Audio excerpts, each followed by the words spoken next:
Hello everyone, and I think you all must have a good lunch and post-lunch session we are doing, and I hope you all are full with energy now again. There was a wonderful pre-lunch session, the inaugural session, and the momentum is still on, and we are yet again are there in another panel discussion on a very important topic with very significant eminent speakers joining us in this discussion.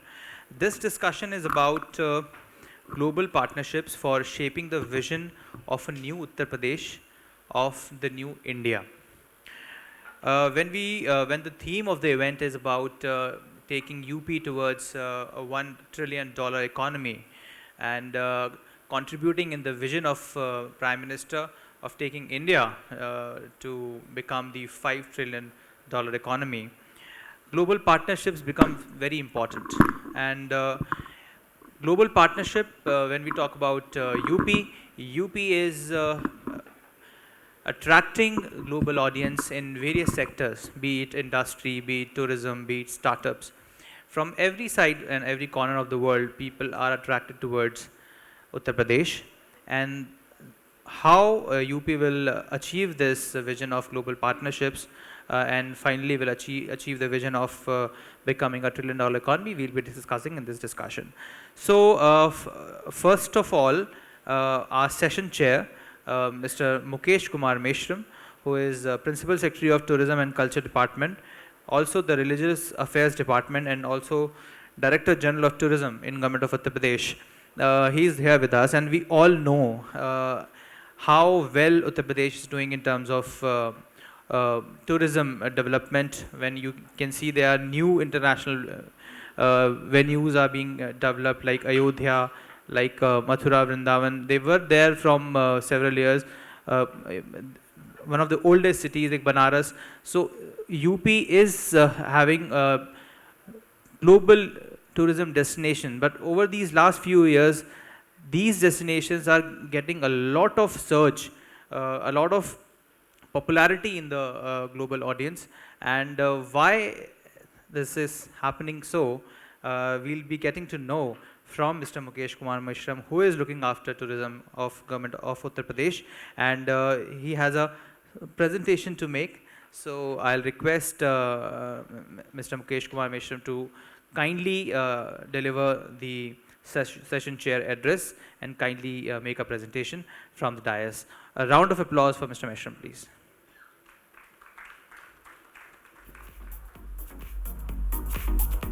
Thank you very much. First, we will show you a very small film. What we have in Uttar Pradesh to showcase. There is immense potential as far as tourism is concerned, and that all we know. From religious point of view, spiritual point of view, we have ecotourism, tourist destinations, lesser known tourism destinations. In fact, many of the destinations, lot of people, they have not explored, they have not visited yet. There is a Salkhan Fossil Park. It's 1.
So this is Uttar Pradesh.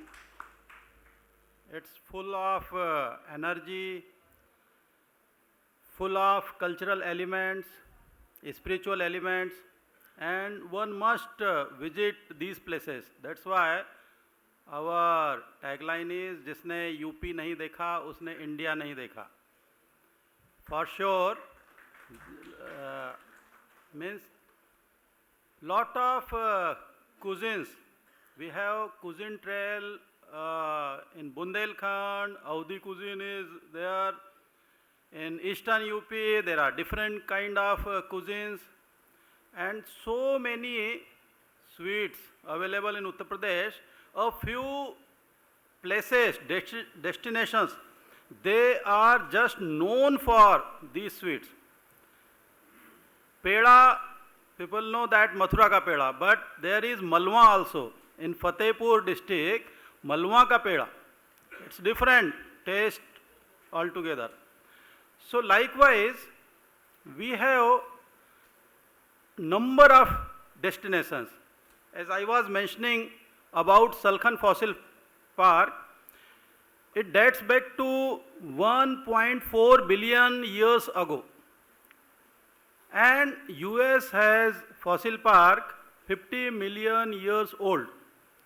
But this Salkhan Fossil Park, located in Sonbhadra district, has not been explored, or we have not showcased or branded or marketed it, and that is why we are lagging behind. So now Uttar Pradesh has started developing tourist infrastructure in a big way. We have so many expressways already started, Purvanchal Expressway, Bundelkhand Expressway, and many expressways are in the pipeline. We have international airports already started at Kushinagar. Zevar is under construction. Ayodhya International Airport is under construction, and we have lot many domestic airports also, which we are now promoting for domestic aviation. So to make UP investor friendly and to attract more and more number of investors to come and invest in UP, we have recently just 2 days back enacted this State Tourism Policy 2022. And a few points of this possesses 16,620 square kilometers of natural forest area. Although we have less area of forest, it should have been 33% for a cleaner atmosphere and better environment. But we have a lot of agricultural fields, so that also we account for as green areas. But state has 3 UNESCO World Heritage monuments, but they are all clustered in Agra only. Religious heritage cultural sites, as you know, 1 national park and 11 wildlife sanctuaries, 24 bird sanctuaries. These also we have, and about 5,000 temples, more than 5,000 eminent temples. So all these temples, they have fairs, festivals during certain occasions. And Ramsar sites, these are wetland sites we have. This is the domestic tourist footfalls over the years, foreign tourist footfalls, and even during COVID also, we had large number of tourist arrival. Number 1 in domestic tourist visits, UP stands for. Number 3 in foreign tourist visits. These are the categories. We have actually expanded the horizon for investment, not only just for hotels or budget hotels or heritage hotels, But we are also opened up our policy for floatels or floating restaurants, revolving restaurants, fly dining restaurants, and even farm stays, agri-tourism projects, adventure tourism projects, tented accommodations, theme parks, caravan parks, and cultural centers, craft markets. Apart from this, if someone is interested to develop golf courses or polo grounds, provided that it is open for all, not just for the members, then we will provide subsidy. So these are some of the categories which we have identified. And then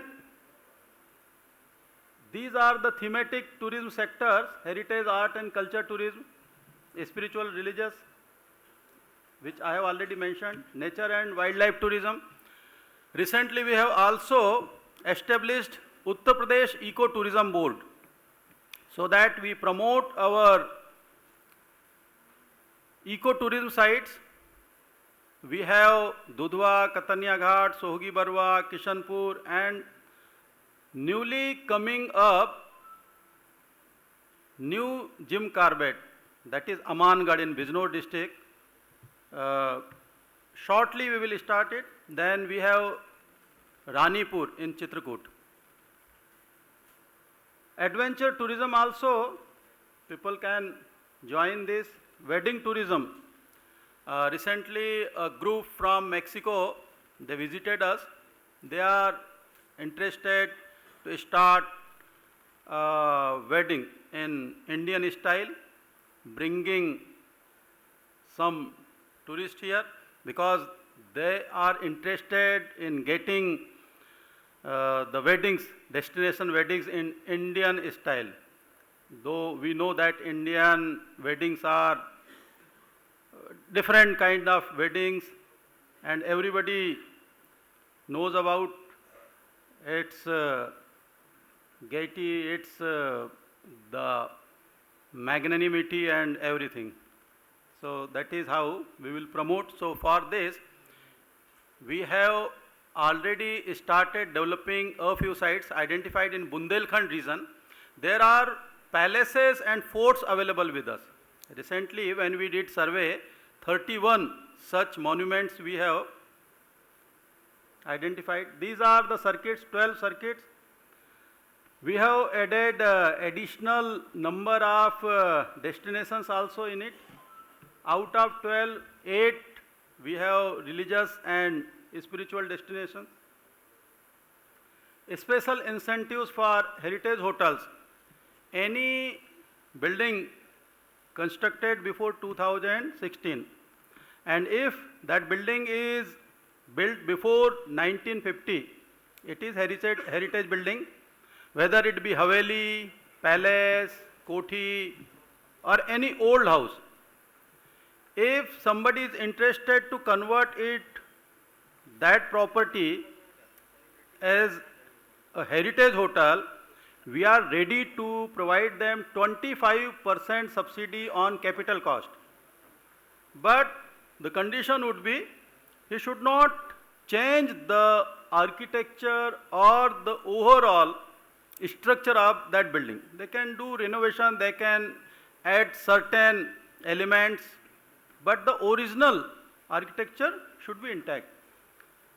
Then apart from this 25% subsidy, 5% subsidy for a period of 5 years on a bank loan up to 5 CR, that also we will provide to you.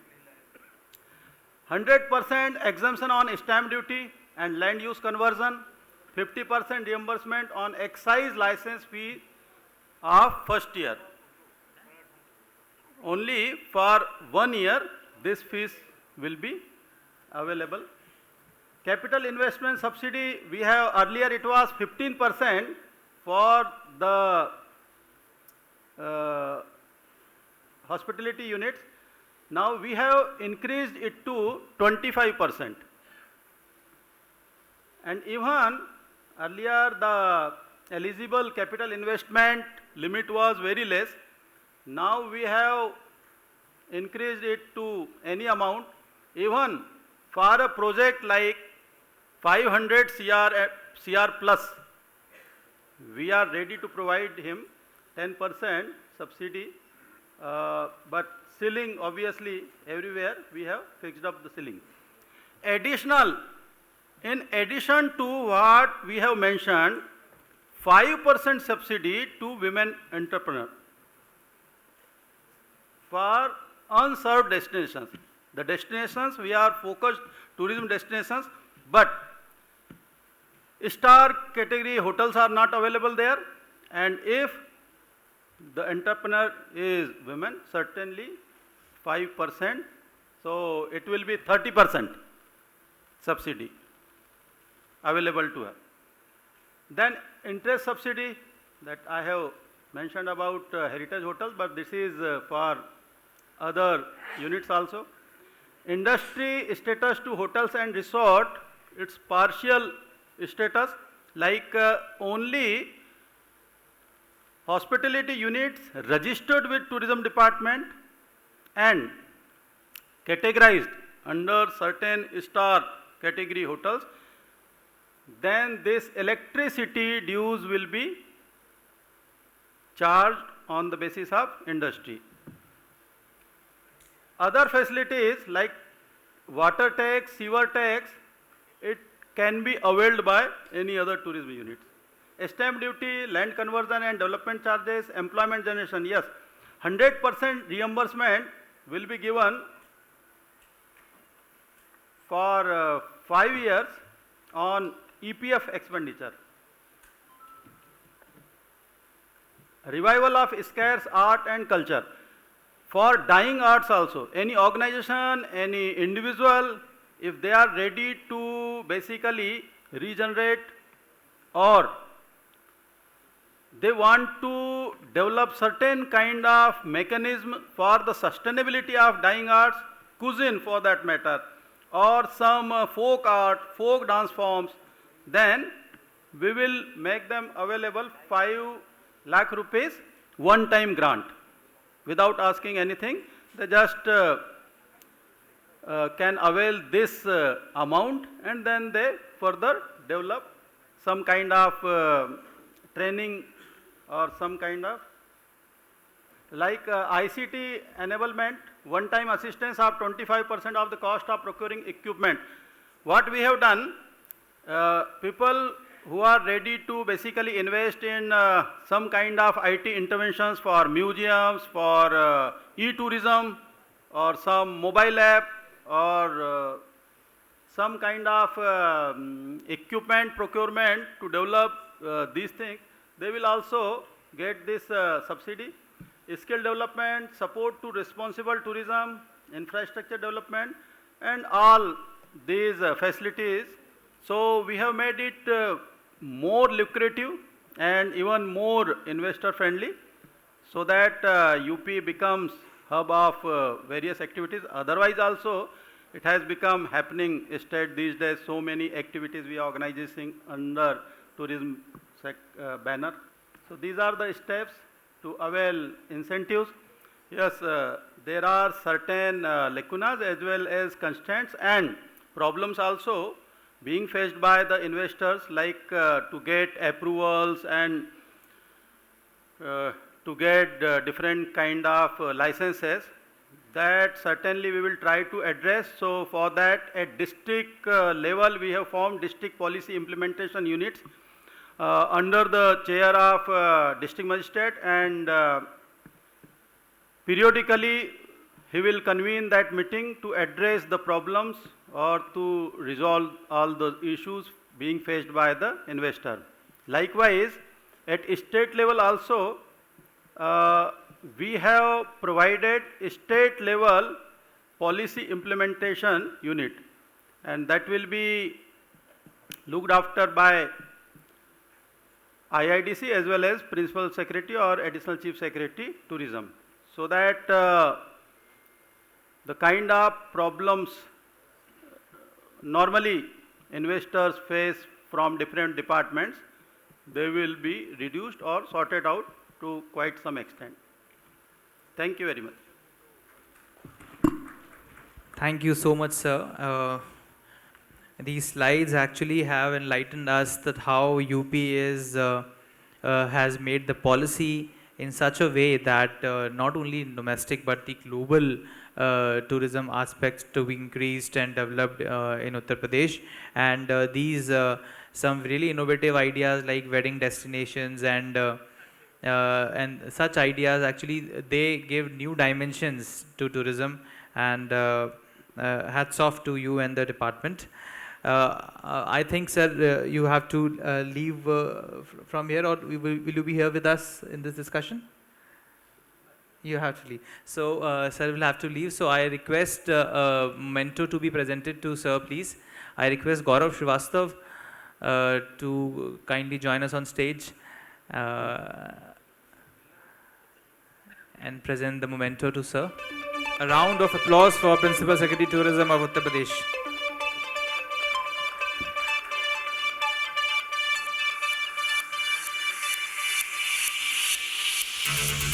Thank you, sir. Thank you for being with us.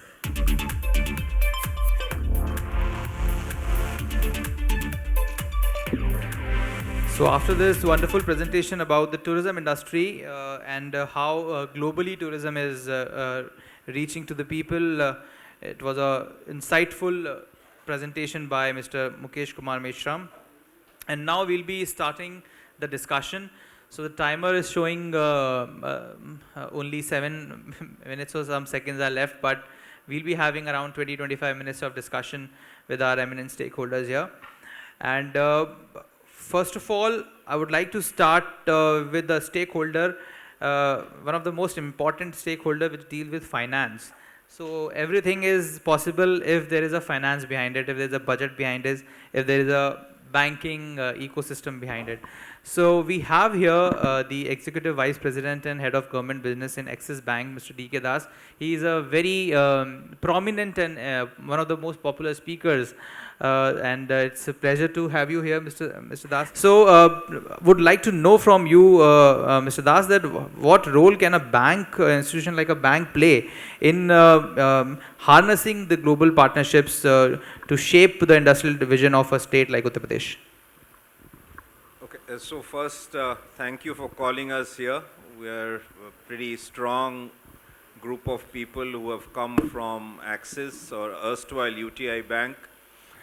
And I would request all of us from the bank to stand up, please, so that, so this is the group of formative people who are just, we're all based in Lucknow, shaping up and working very closely with the government in all aspects.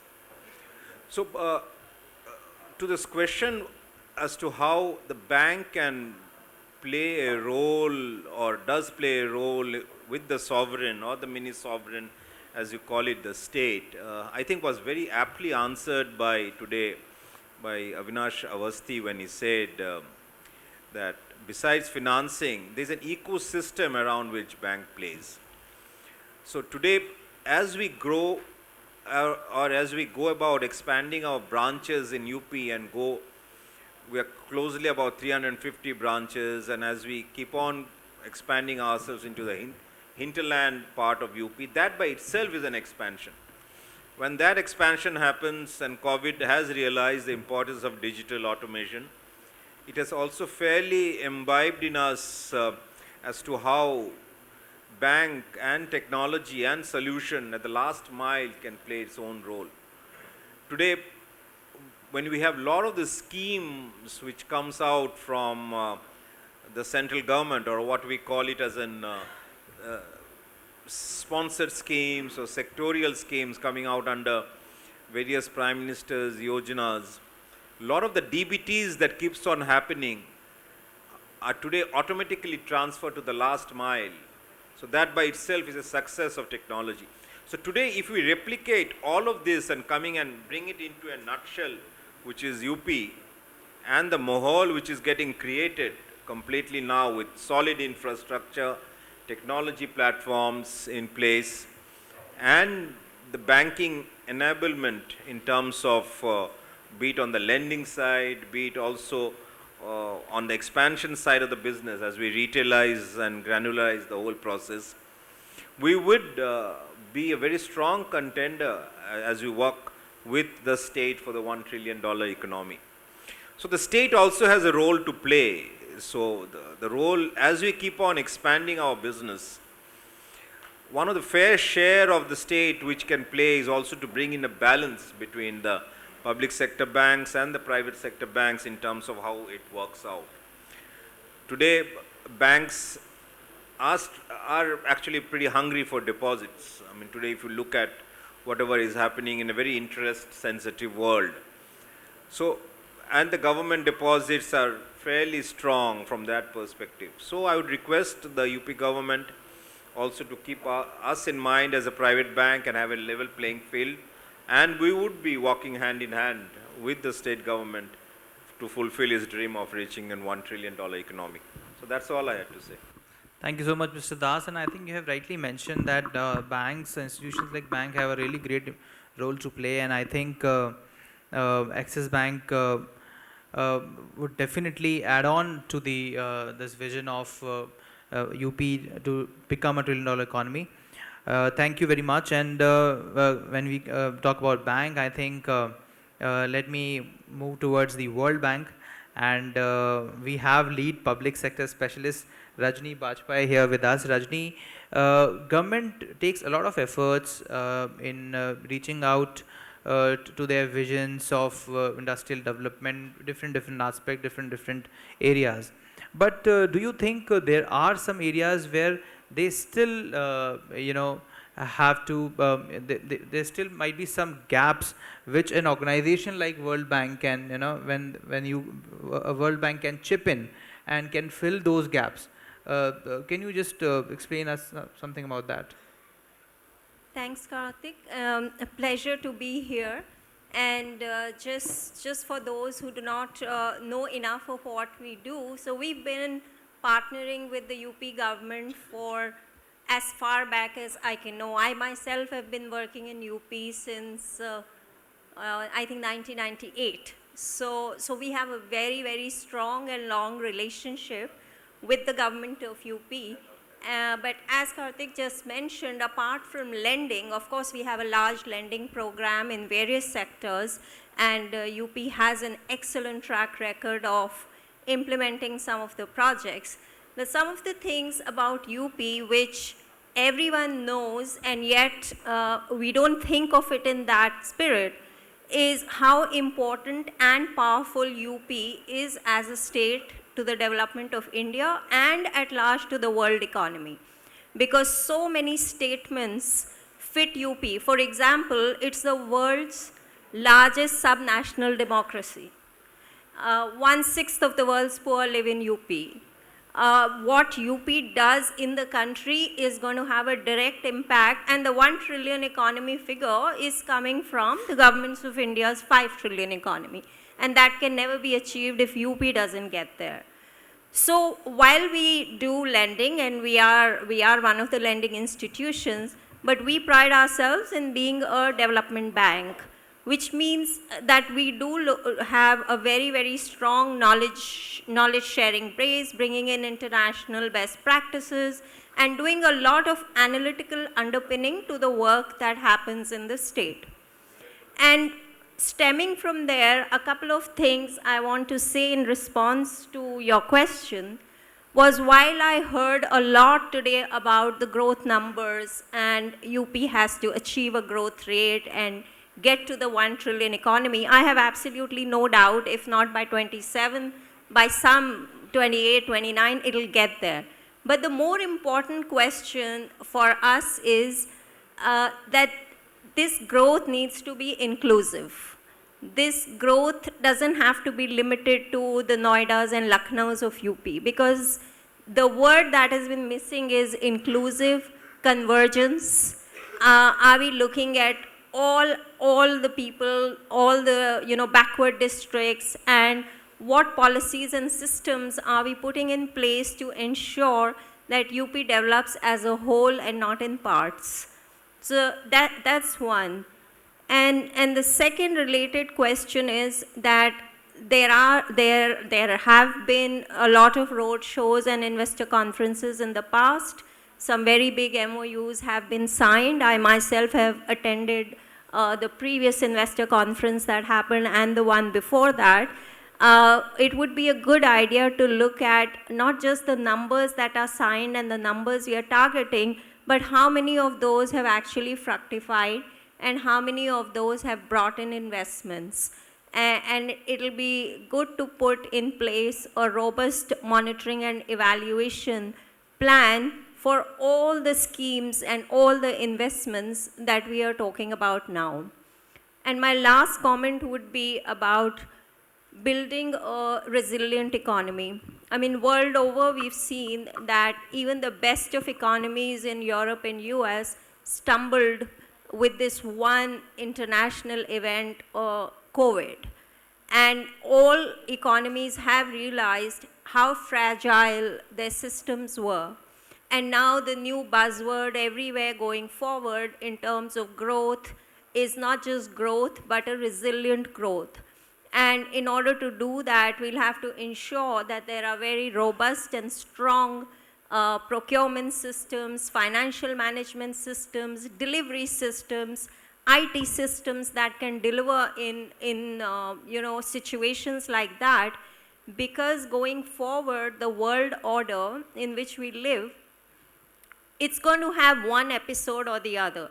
It could be an international event, it could be a health event, it could be floods, fires, name it. And these disruptions are something that we will have to live with going forward. So resilience, impact, growth are some words that we would like to see more and more in this rhetoric of the government and in the plans going forward.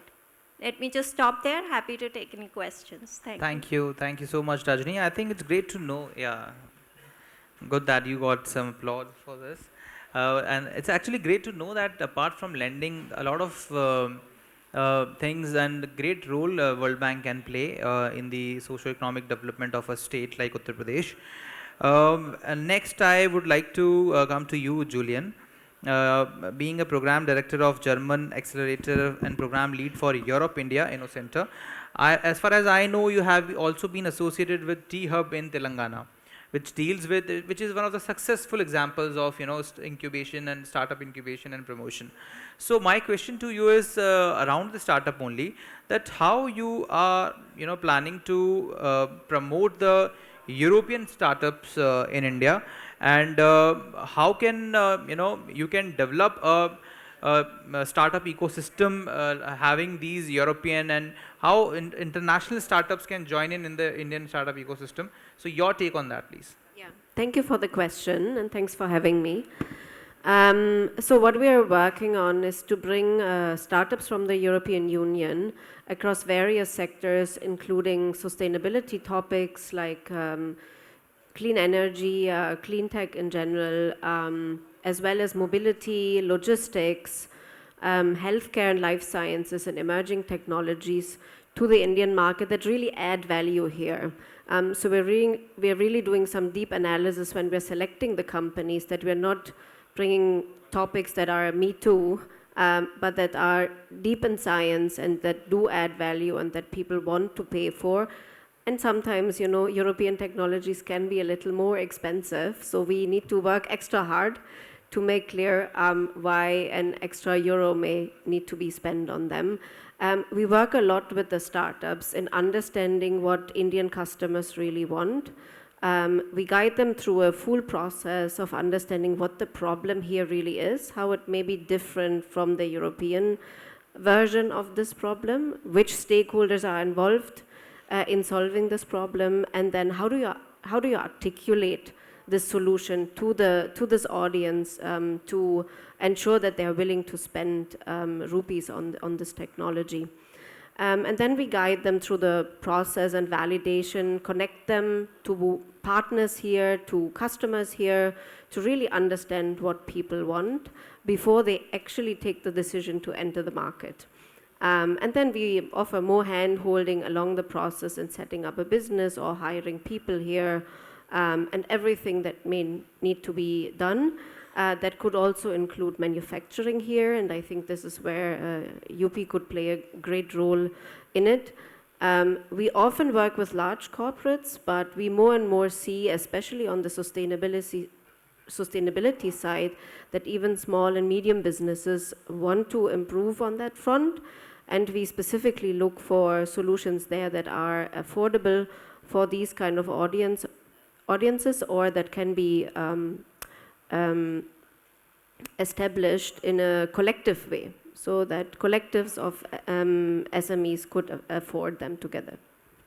Definitely, there might be some challenges of, related to the market analysis, how Indian market would have been different from the European market, and as you said, the technologies can be a little expensive. So affordability can also be one of the issues, and I think that is, I think, great work which you are doing for in all these aspects and promoting European startups and strengthening the startup ecosystem of the country. Thank you so much, and I would like to come to you, Mr. Das from Axis Bank. As you said that banks have a great role to play in development of the state, socio-economic development of the state. But I would like to know from you that apart from having deposits and transactions, do you see a role of a financial institution like bank in innovations also, like maybe innovations in payment systems, like they can be, can bank come up with something more beyond banking? Well, I mean, certainly today, if you look at how banking is evolving, I mean, 5 years back, there was a fine line or a division between a bank and an IT organization. Currently, if you look at a bank now and an IT organization, I don't think there is. I myself have joined Axis Bank. Prior to that, I was heading the government business at Tata Consultancy Services. So as beyond banking, fundamentally, it makes a lot of sense for banks today to work with the entire organizational change in bringing in a lot of automation. And the automation would be in various solutions. The solutions could be from smart city, from affordability to the entire cash deposit side. So today, not only the banks brings in technology and the solution part of it, various large brings in their own foundation too. So hence we start working on the CSR, the sustainability model and everything. So I think the bells are calling, so that's about it here. Thank you, Mr. Das. I think, yeah, in short time, we actually discussed there are three key stakeholders when we talk about global partnerships. There's a global player working with India in form of Juliane and their organization, Europe India Inno Center. There was Rajni from World Bank and Mr. Das from Axis Bank, very well performing bank in the country.